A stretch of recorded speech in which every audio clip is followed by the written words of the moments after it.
Ulitin ko po, kung ayaw nyo sa Pilipino, mas ayaw namin sa inyo, mga taga-Kuwait. Excuse me. Una po uulitin ko po. Ngayong ang Kuwait ay pinagbawal ang pagpasok ng lahat ng mga Pilipino sa kanilang bayan, nananawagan po ako sa ating Department of Foreign Affairs, sa ating Immigration and Deportation Bureau, ipagbawal nyo na rin po ang pagpasok ng lahat ng taga-Kuwait sa Pilipinas. Hindi po pwede na pagbabawalan nila tayo pumasok sa kanilang bansa tapos sila malayang pumasok pa rin sa ating bayan. Kapag tayo po ay tumanggap ng ganitong arrangement, kinikilala natin na hindi tayo kapantay ng Kuwait. Kinikilala natin na parang amo natin ng Kuwait.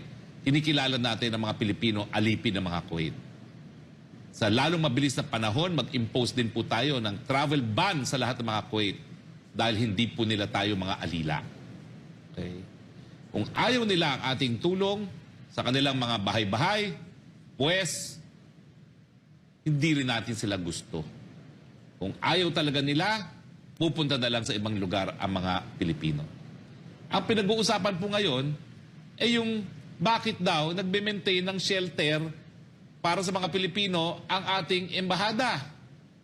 Ang tanong ko sa inyo, bakit kasi kayong mga Kuwait mapang-api na kinakailangang lumayas ang mga Pilipino nagtatrabaho sa inyo?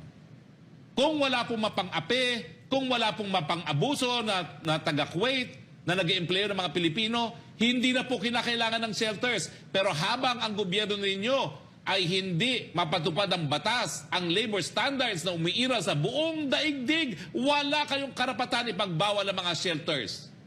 Ang dapat yung gawin, ikulong ang mga mapang-api ninyong mga kababayan na mga Kuwaiti.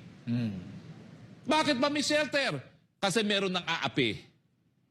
Yan po ang hindi pinagkakasunduan ngayon.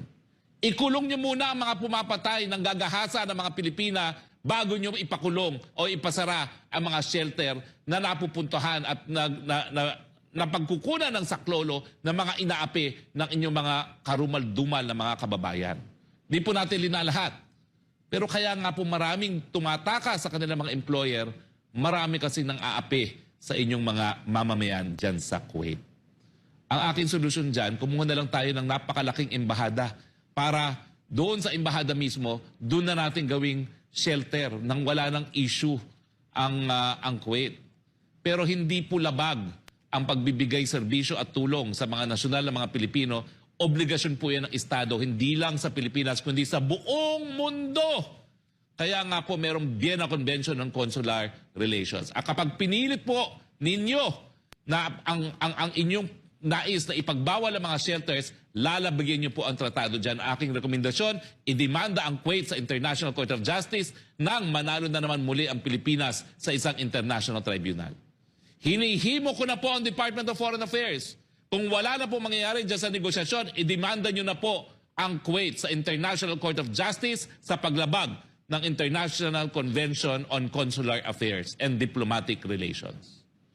Kinakailangan ipakita na natin na kung hindi man tayo kasing yaman ng Kuwait, pagdating sa pera at sa langis, mas mayaman tayo sa utak dahil ginagamit natin ang batas para protektahan ang ating mga mamamayan.